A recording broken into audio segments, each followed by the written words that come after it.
आज हम लोग वैश्वीकरण का तीसरा पार्ट पढ़ने वाले हैं। यानी इससे पहले हम लोगों ने पार्ट टू कंप्लीट कर लिया था बच्चों।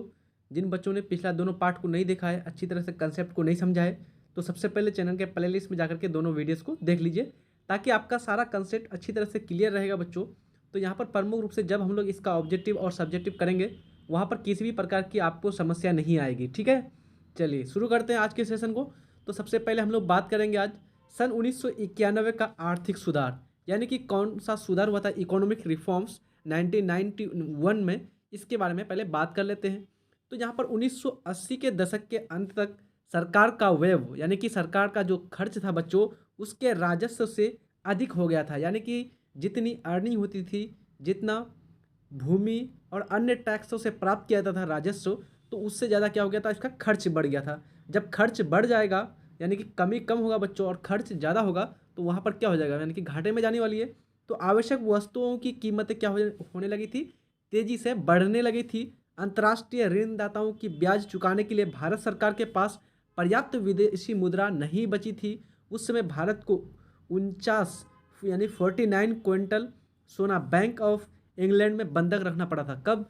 तो ये आपका 1980 के दशक की बात है। तो 1990 और 91 के खाड़ी युद्ध ने संकट को और गहरा बना दिया था। जब खाड़ी युद्ध हुआ था 1990-91 के बीच, तो ये क्या किया था, इसको और भी गहरा कर दिया था। इन सभी कारणों से सरकार ने 1991 में कुछ नई नीतियों को अपनाया, जिसे नई आर्थिक नीति कहा जाता है बच्चों। ठीक है, चलिए अब बात करते हैं हम लोग आर्थिक सुधार का क्या अर्थ होता है। तो आर्थिक सुधार यानी कि इकोनॉमिकल रिफॉर्म्स। तो भारत में आर्थिक सुधारों का मतलब उन नीतियों से है जिनका प्रारंभ होने से उनका नगर से अर्थव्यवस्था में कुशलता, उत्पादकता, लाभदायकता एवं प्रतियोगिता की शक्ति के स्तरों में वृद्धि करने के दृष्टिकोण से किया गया है। यानी प्रमुख रूप से जो आपका जो आर्थिक सुधार यानी कि इकोनॉमिकल रिफॉर्म्स जो किया गया बच्चों, तो उनका प्रारंभ से ही उसका मेन क्या है पर्पस, तो कुशलता, यानी कि अर्थव्यवस्था में क्या हो, कुशलता हो, और उत्पादकता और लाभदायकता और प्रतियोगिता, इन सारे चीज़ों पर क्या गया, यानी कि इनकी शक्ति पर के स्तरों में वृद्धि की गई। यही इसका मेन दृष्टिकोण था, यही इसका अप्रोच था। ये आर्थिक सुधार उदारीकरण यानी कि लिबरलाइजेशन, निजीकरण यानी कि प्राइवेटाइजेशन, और वैश्वीकरण यानी कि ग्लोबलाइजेशन की नीतियों पर आधारित है। तो प्रमुख रूप से मैंने आप लोग को पिछले पार्ट में ही पढ़ा दिया था, उदारीकरण से आप क्या समझते हैं, निजीकरण से क्या समझते हैं, और वैश्वीकरण। ठीक है बच्चों, अतः इन्हें हम एलपीजी नीति भी कहते हैं। यहाँ ध्यान देने योग्य बात यह है कि आर्थिक सुधारों को हम नई आर्थिक नीति के नाम से भी जाना जाता है। यानी कि जो भी आर्थिक सुधार किए गए, उन्हीं को हम दूसरे नाम से भी जानते हैं, जिसको कहते हैं हम लोग नई आर्थिक नीति बच्चों। ठीक है, चले आगे बात करते हैं हम लोग। एलपीजी में कितने है आपका, एलपीजी में प्रमुख रूप से 3 यहाँ पर शब्द आते हैं। एल से होता है लिबरलाइजेशन, जिसको बोलते हैं उदारीकरण। ठीक है बच्चों, इसको बोलेंगे आप उदारीकरण। और एक होगा आपका प्राइवेटाइजेशन, जिसको बोलेंगे निजीकरण। और एक होगा आपका ग्लोबलाइजेशन, यानी इसको बोलेंगे वैश्वीकरण। वैश्वीकरण ये तो आपका चैप्टर ही है। वैश्वीकरण का अर्थ होता है किसी भी देश की अर्थव्यवस्था को पूरे विश्व की अर्थव्यवस्था के साथ जोड़ देना, है ना। चले बात करते हैं आर्थिक सुधारों अथवा नई आर्थिक नीति के क्या क्या पर्पस हैं, क्या क्या उद्देश्य है। प्रमुख उद्देश्यों पर बात कर लेते हैं। और यहाँ पर आपका वीवीए क्वेश्चन यहाँ से पूछा जाता है, बार बार क्वेश्चन पूछा जाता है आपका कि नई आर्थिक नीति के उद्देश्यों को लिखें। नई आर्थिक नीति के आर्थिक उद्देश्यों की चर्चा कीजिए। इस प्रकार से आपको प्रश्न यहाँ से पूछा जाएगा बच्चों। तो ये सारे पॉइंट्स आपको कम से कम, यदि आपको लघु में पूछा जाता है तो कम से कम 3 यहाँ से आपको पॉइंट्स लिखने हैं, और अगर दीर्घ में पूछा जाता तो कम से कम 5 और ज़्यादा से ज़्यादा 6 भी लिख सकते हैं। ठीक है, पहला इसका आर्थिक सुधार का पहला उद्देश्य था उत्पादन इकाइयों की कार्यकुशलता एवं उत्पादकता स्तर में सुधार लाना। ऊपर भी मैंने बात किया था ये सब चीज़, है ना। दूसरी है उत्पादन इकाइयों की प्रतियोगी क्षमता को क्या करना, बढ़ाना। यानी कि उत्पादन की जो भी इकाइयां हैं वहाँ पर क्या हो, क्षमता, यानी कि जो उसकी उत्पादन कैपेसिटी है उसको बढ़ाया जाए। तीसरा, भुगतान की तुलना में विदेशी विनियोग एवं तकनीक का अधिक से अधिक उपयोग करना। यानी कि प्रमुख रूप से भूतकाल की तुलना में, यानी कि पास्ट टाइम में जो प्रमुख रूप से आधुनिक यानी कि औजार, आधुनिक तकनीक का उपयोग नहीं किया जा रहा था, तो अभी वर्तमान में क्या किया जाए, विदेशी विनियोग किया जाए, तकनीक यानी टेक्नोलॉजी का ज़्यादा से ज़्यादा उपयोग किया जाए। ठीक है, इस पर क्या किया दिया गया, बल दिया गया प्रमुख रूप से नई आर्थिक नीति के अंतर्गत। चौथा प्रमुख उद्देश्य था आर्थिक विकास की दर को बढ़ाना, यानी कि जो आर्थिक विकास की जो दर थी, जो गति थी, उसको तेज करना। पांचवा उद्देश्य था आर्थिक विकास के लिए विश्वव्यापी संसाधनों का प्रयोग करना, यानी कि जब एक देश की अर्थव्यवस्था पूरे विश्व के साथ जुड़ जाएगा बच्चों, तो वहाँ पर क्या कर सकता है, एक देश किसी भी दूसरे देश से क्या कर सकता है, टेक्नोलॉजी का इम्पोर्ट कर सकता है, मल्टीपल कंपनीज का इम्पोर्ट कर सकता है, नए नए सामानों का इम्पोर्ट कर सकता है ना। तो यानी कि आयात कर सकता है, आयात निर्यात आसानी हो जाती है वैश्वीकरण के बाद। तो प्रमुख रूप से क्या करना, विश्वव्यापी जो भी संसाधन है उसका ज़्यादा से ज़्यादा प्रयोग करना। छठा आपका इम्पोर्टेंट इसका उद्देश्य था कि वित्तीय क्षेत्र में सुधार लाना तथा इसे आधुनिक बनाना, ताकि ये अर्थव्यवस्था की जरूरतों को क्या करे, प्रभावशाली ढंग से पूरा कर सके।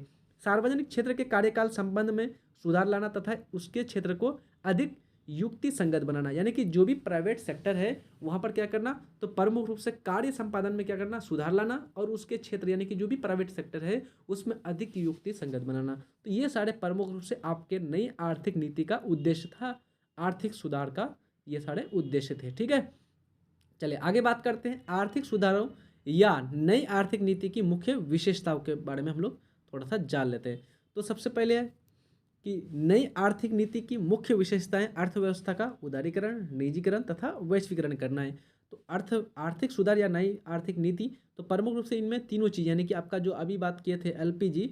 देखिए बच्चों, एलपीजी एक आपको सिंपल से आपको याद रखना, लिक्विफाइड पेट्रोलियम गैस, वो तो आपका केमिस्ट्री में पढ़े होंगे आप लोग। ठीक है, अगर आप लोग, मैं केमिस्ट्री सारा चीज़ आप लोग को पढ़ा दिया हूँ, ये पहला चैप्टर में आता है आपका, तो वो अलग चीज़ है। यहाँ पर बात करते हैं हम लोग एलपीजी, यानी एल से लिबरलाइजेशन जिसको बोलते हैं उदारीकरण, पी से आपका होता है प्राइवेटाइजेशन जिसको बोलते हैं निजीकरण, और जी से होता है आपका ग्लोबलाइजेशन जिसको बोलते हैं वैश्वीकरण। तो ये सारे ये प्रमुख रूप से क्या है बच्चों, नई आर्थिक नीति का ये विशेषता है।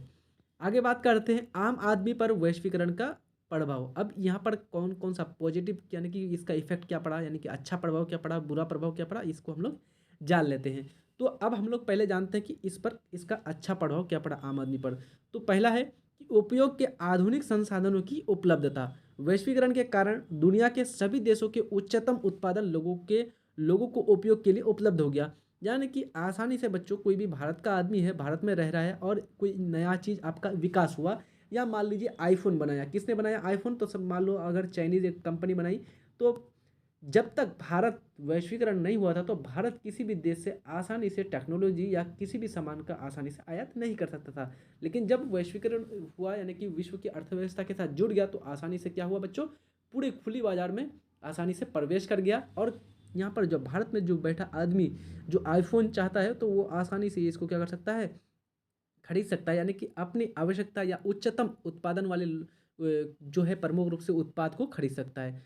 उदाहरण के लिए पहले जहां पर आम आदमी रेडियो से मनोरंजन प्राप्त करता था, अब उनके लिए विभिन्न कंपनियों की रंगीन टेलीविजन जैसे चीज़ों का उपलब्ध हो गई। यानी कि पहले के लोग क्या करते थे बच्चों, आप लोग भी कभी कभार यूज करे होंगे, यानी कि प्रमुख रूप से रेडियो। लेकिन अभी क्या हो गया, रेडियो का स्थान पूरा पूरा पूरा आपका किसने ले लिया, टेलीविजन ले लिया। विभिन्न प्रकार की मल्टीनेशनल कंपनियां आई और उन्होंने क्या किया, रंगीन टेलीविज़न का प्रमुख रूप से खूब जम करके, यानी कि उसका इम्पोर्ट, यानी कि बाजार में लाया, बाजार में ला करके सारे लोगों तक उपलब्ध कराया। तो इस प्रकार से रेडियो का स्थान किसने ग्रहण कर लिया, रंगीन टेलीविजन। आगे बात करते हैं रोजगार की बढ़ती हुई संभावना। वैश्वीकरण के कारण, वो औद्योगिक प्रसार होने के कारण रोजगार के नए नए क्षेत्र खुल गए, जिससे कुशल श्रमिकों के लिए अधिक रोजगार के अवसर भी आसानी से उपलब्ध होने लगे। आधुनिकतम तकनीक की उपलब्धता। वैश्वीकरण के कारण विश्व के विकसित देशों के आधुनिकतम तकनीक अन्य विकासशील देशों में आसानी से उपलब्ध होने लगे। तो ये सारे चीज़ आपका क्या हो गया बच्चों, यानी कि जो भी मॉडर्न टेक्नोलॉजी था इसका आसानी से दूसरे देश में प्रवेश होने लगा, दूसरे देशों को आसानी से मिलने लगी, विकासशील देशों में भी इसका प्रवेश होने लगा। आगे बात करते हैं इसका प्रमुख रूप से बुरा प्रभाव क्या क्या पड़ा। तो अब हम लोग जानते हैं इसका बुरा प्रभाव। तो बेरोजगार बढ़ने की आशंका, यानी कि क्या हुआ बच्चों, जब कोई आदमी यानी कि एक काम को कर किया जाता था तो उसको प्रमुख रूप से क्या करते थे बच्चों, लघु उद्योग, छोटे छोटे कुटीर उद्योग में रह करके क्या करते थे, अपने हाथ से कार्य करते थे। लेकिन जब वैश्वीकरण हुआ तो यहाँ पर मशीनों ने उसका स्थान ले लिया था, मशीन आने लगे तो क्या होगा बच्चों, बहुत सारे लोग क्या होने लगे, बेरोजगार होने लगे, यानी कि मशीन के द्वारा कार्य अब कोई आदमी एक पूरा दिन लगाता था एक काम को, तो मशीन उसको 1 घंटा में पूरा कर देता है। तो यहाँ पर क्या होता था, मशीन यानी कि उसका स्थान ले लेता था। तो इस प्रकार से यानी कि बेरोजगारी की बढ़ने की जो आशंका है, जो संभावना, वो बहुत ही ज़्यादा बढ़ जाती थी। वैश्वीकरण के कारण आधुनिक संयंत्रों से मशीन उत्पादन को बढ़ावा मिला है, जिससे बेरोजगारी की आशंका क्या होने लगी है, बढ़ने लगी। दूसरा, उद्योग एवं व्यवसाय के क्षेत्र में बढ़ती हुई प्रतियोगिता, यानी कि क्या हुआ, फैक्ट्रीज और व्यवसाय यानी कि जो भी आपका व्यापारी वाला क्षेत्र है, इसमें क्या हो गया बच्चों, कंपटीशन बहुत ही ज़्यादा बढ़ गया। तो विदेशी पूंजी एवं विदेशी कंपनियों के बिना किसी प्रतिबंध के आयात होने से आम लोगों में बेरोजगारी फैलने की संभावना बढ़ी है। तीसरा है प्रमुख रूप से मध्य एवं छोटे उत्पादकों की यानी कि क्या हुआ, कठिनाई। तो वैश्वीकरण के कारण जो बड़ी बहुराष्ट्रीय कंपनियां देश में आने लगी है, उससे मध्यम और छोटे उद्योग और व्यवसाय के अस्तित्व पर खतरा संपन्न होने लगा। यानी कि जब बड़े बड़े कंपनी का क्या हुआ बच्चों, यानी कि हमारे देश या भी किसी भी देश में प्रवेश होने लगा, तो वो क्या हुआ, वो किसको ज़्यादा से ज़्यादा प्रभावित किया, यानी कि छोटे स्तर के जो उद्योग थे, छोटे स्तर पर जो छोटे पैमाने पर लोग जो सामानों का निर्माण करते थे। तो अगर मान लीजिए कोई आदमी अपने हाथ से किसी वस्तु का निर्माण करता है, तो उसका 100% उसका थोड़ा सा कीमत ज़्यादा होगा, जबकि मशीन के द्वारा बहुत कम समय में बहुत ही यानी कि उसकी जो क्वालिटी होगी वो भी उतना अच्छी नहीं रहेगी, लेकिन बहुत ही कम समय में बना लेता था। और बहुत उसमें क्या हो, यानी कि जो आपका हाथ से बना करके सामान बेचता था, उसकी तुलना में ये सामान कंपनी यानी कि मशीन द्वारा बनाई गई सामान बहुत ही सस्ते दर पर मिल जाती है। इसलिए लोग क्या करते हैं, ज़्यादा से ज़्यादा मशीनों द्वारा बनाई गई सामानों का उपयोग करने लगा। तो इस प्रकार से वैश्वीकरण ने क्या किया, मध्यम और छोटे जो उत्पादक थे उनकी कठिनाई को बढ़ा दिया, बढ़ा करके उसको कहाँ पर खड़ा कर दिया, बेरोजगार की कैटेगरी में जा करके उसको खड़ा करा दिया। तो ये आपका था वैश्वीकरण वाला चैप्टर, छठा चैप्टर था आपका अर्थव्यवस्था का। आज यहाँ पर आपका समाप्त होता है ये चैप्टर। अब हम लोग प्रमुख रूप से बात करेंगे बच्चों, यानी कि इसके बाद अगले वीडियो में हम लोग इसके इंपॉर्टेंट ऑब्जेक्टिव को देख लेंगे, और ऑब्जेक्टिव को फिर देखने के बाद इसके शॉर्ट और लॉन्ग क्वेश्चन का भी हम लोग सॉल्यूशन कर लेंगे। आपका एग्जाम बहुत ही नज़दीक आ रहा है, आप लोग अच्छी तरह से मेहनत किए और लगे रहिए अच्छी तरह से। 1.5 से 2 महीना सिर्फ और आप लोग के पास बचा हुआ है बच्चों, बहुत ज़्यादा समय नहीं है। इसलिए इसमें ही इस टाइम पर ही आप लोग को अपना रंग दिखाना है। यही टाइम आपके लिए रंग यानी कि आपका बेहतर यानी कि भविष्य प्रमुख रूप से ये फिक्स करेगा कि आप कितना मार्क्स लाएंगे, आपने किस प्रकार से पढ़ाई की है, किस प्रकार से आप रिवीजन कर रहे हैं, ये सारा चीज़ आप पर डिपेंड करता है। तो मिलते हैं नेक्स्ट वीडियो में। अगर आप लोग चैनल में न्यू है तो सब्सक्राइब कर दीजिएगा और अपने दोस्त यार को शेयर भी कर दीजिएगा, ठीक है। तो तब तक के लिए जय हिंद।